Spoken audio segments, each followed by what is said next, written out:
yesterday in an interview on CBS's Face the Nation.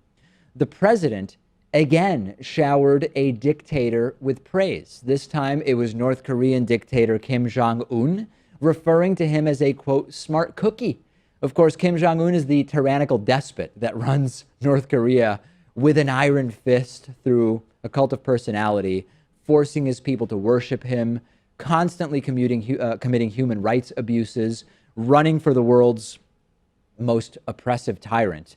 And here's Donald Trump commenting on Kim Jong-un. I have no idea. I can tell you this, and a lot of people don't like when I say it, but he was a young man of 26 or 27 when he took over from his father, when his father died.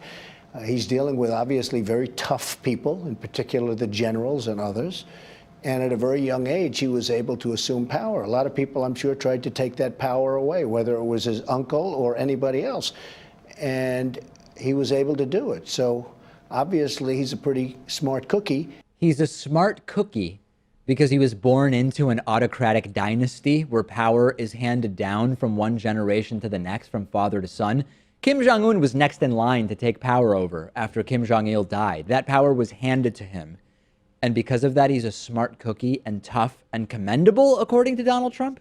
Yeah, Trump talks about Kim Jong-un as if he's a child of some sort. I think a few weeks ago he tweeted something to the effect that North Korea has to start behaving, and now he's a smart cookie. So, of course, you don't have to treat Kim Jong-un with any sort of respect, but if you're the president, you should probably be a little bit more diplomatic and not communicate via Twitter. This is also insane, but it makes perfect sense because Trump is who he is because of the real estate empire and small loan of $1 million that his father gave him, right? Trump has to believe that Kim Jong-un deserves praise for what he got from his dad because Trump wants to believe the same thing about himself. If this doesn't convince Trump supporters that Trump is unbalanced, or at least that he has no ability whatsoever to think before he speaks, even when publicly talking about the antagonists of the United States, I don't know what will.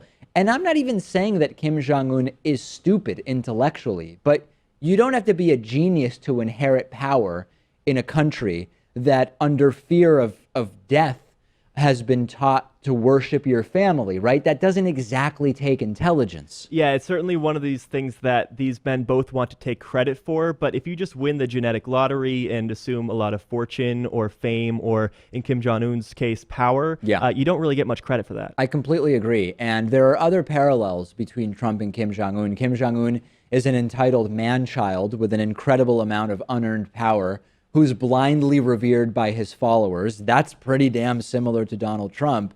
So I actually am not hugely surprised that Donald Trump sees Kim Jong-un and maybe sees a little bit of himself in Kim Jong-un's situation there. Send me your thoughts about this, because a lot of people are reacting to this in a way that seems to ignore the realities of Trump. And a lot of this makes perfect sense to me. They both have ridiculous hairstyles.